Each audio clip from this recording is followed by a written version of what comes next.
Ho, ho, ho, ho. Sweated to the truth, nothing but the truth. Put my hands on the Bible, y'all point me to the booth. Sweated to the truth. Yo, what's going on, ladies and gentlemen and ladies? So we got a crazy one for you all today, man. So Phillip Anthony Mitchell has come and gave an apology for the sermon that he gave last week, in which he was saying, or which he started off by saying, stop blaming white cops for killing black kids. But before we get into it, make sure you like, share, comment, subscribe, hit the notification bell. That way you're up to date. That way you know if I'm going live or I'm putting out some new content or whatever the case might be.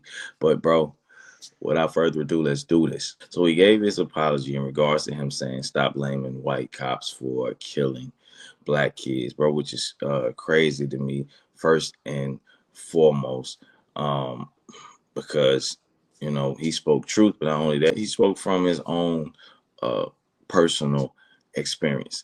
But yet and still, in something that he labored in hours for, he felt the need to have to retract or go back on, all because of being bullied, by the mob. But, we're going to see a lot of that. We're going to definitely see a lot of that coming in these last days. People going to speak truth about something, and they're going to get so much pressure, they're going to get tested, or they're going to get tried, and they're going to have the choice to either stand their ground or backtrack from what they said, because the media and its pundits, people who are against the word of God, are so loud right now. We can't allow that to be our fear. You can't cancel what God started.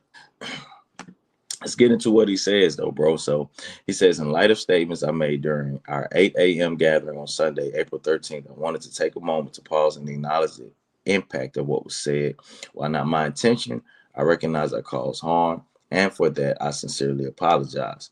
I believe that the passage I preached on presents us with an opportunity to examine our relationship with governments and authoritative figures who we may personally oppose, yet have to comply with. And it most certainly and definitely did.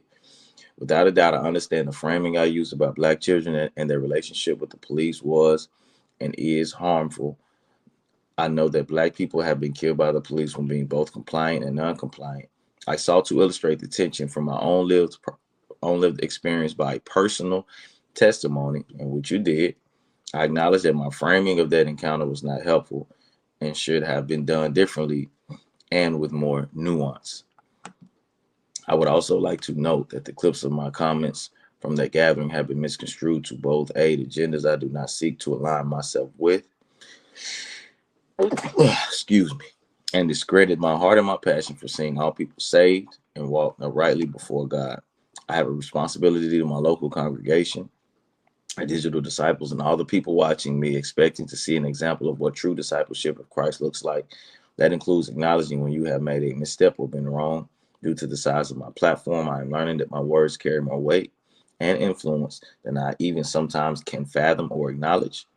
I will be more aware and cognizant of that moving forward. Again, I sincerely apologize for any hurt that I have caused. I have prayed for all those affected. What he said though was he said stop blaming white cops for killing black kids, and that's how he framed it. That's the first thing that he started off with, and I would most definitely agree to that statement for the simple fact that it's true. As I said in my previous video, that the message itself is counterproductive because it breeds rebellion. It gives one an inferiority complex, and it makes one say, well, why try?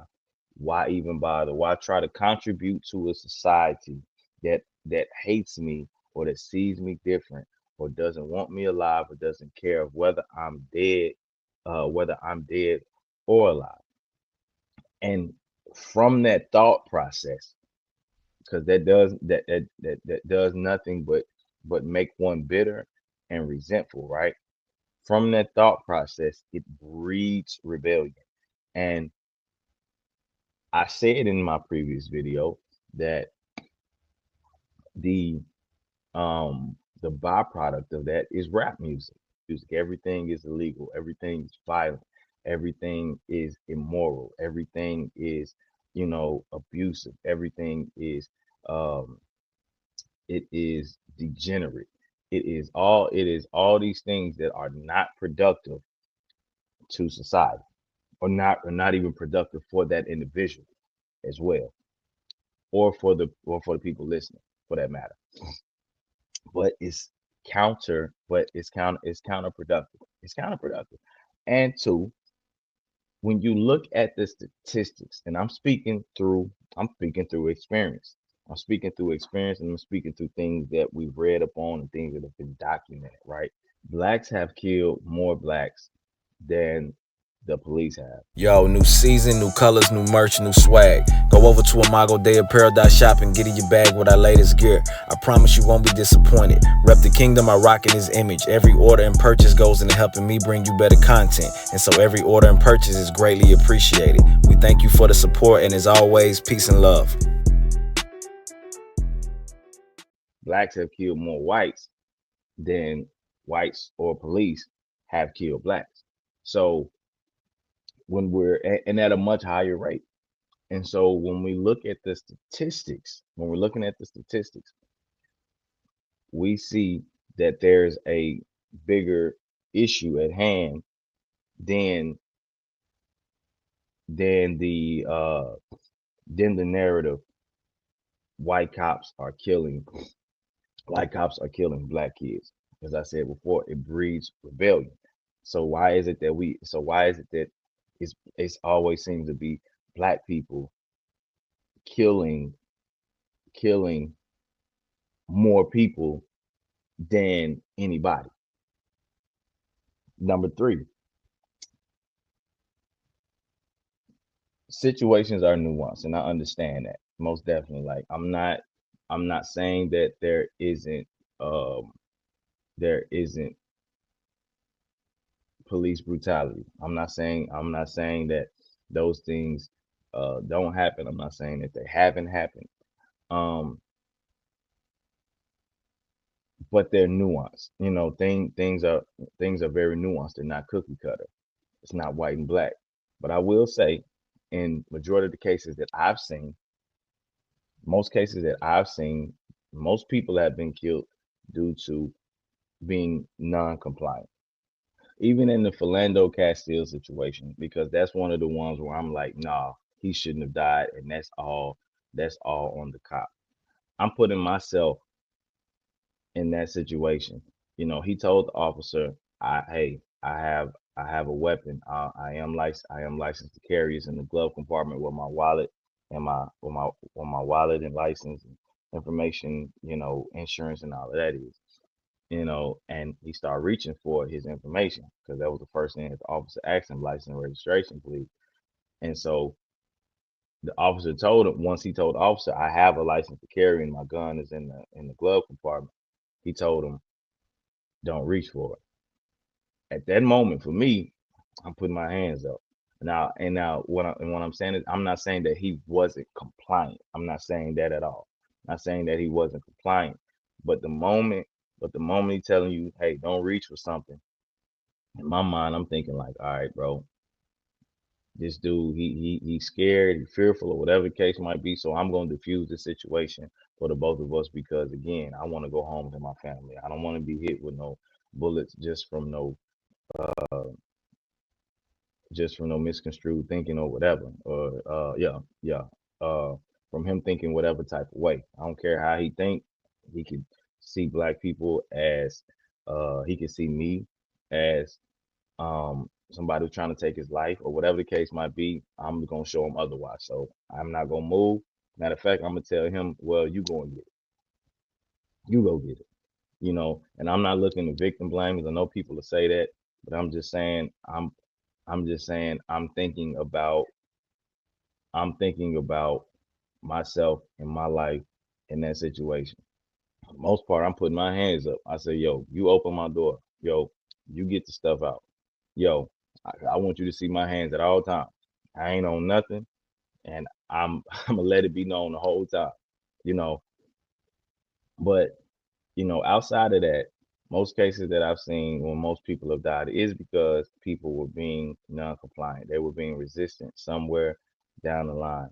But I would say this in this situation, bro, like overall, just through this apology, I felt like it was unnecessary, and we can't allow the mob to bully us, man.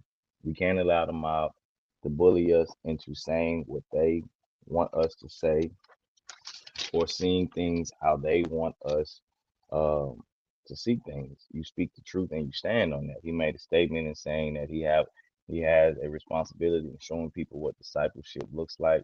Well, discipleship, it entails rejection, mocking, ridicule, persecution.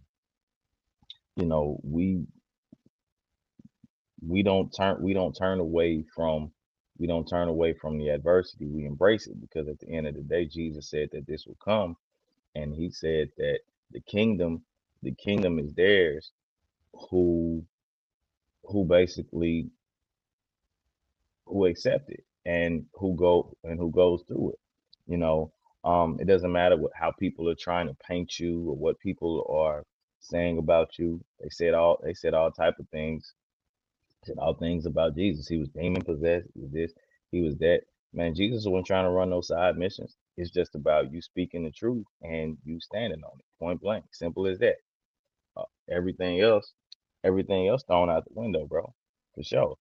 It's about our pride being put to the side and we losing our life for Christ. As the scripture says, he who he who saves his life will lose it, but he who loses his life, speaking for the sake of Christ, will find it, because Christ is the one who gives us life. But yo, let me know what y'all think down in the comments, man. Like, share, comment, subscribe. Peace, love. We out. 100, 100, 100, that's all I know. Ain't taking a dime off. We working, and that for sure. Ain't taking no time off. We serving, deliver hope. Forget all that crime talk. 100, 100, 100, that's all I go. Yeah, that be what I'm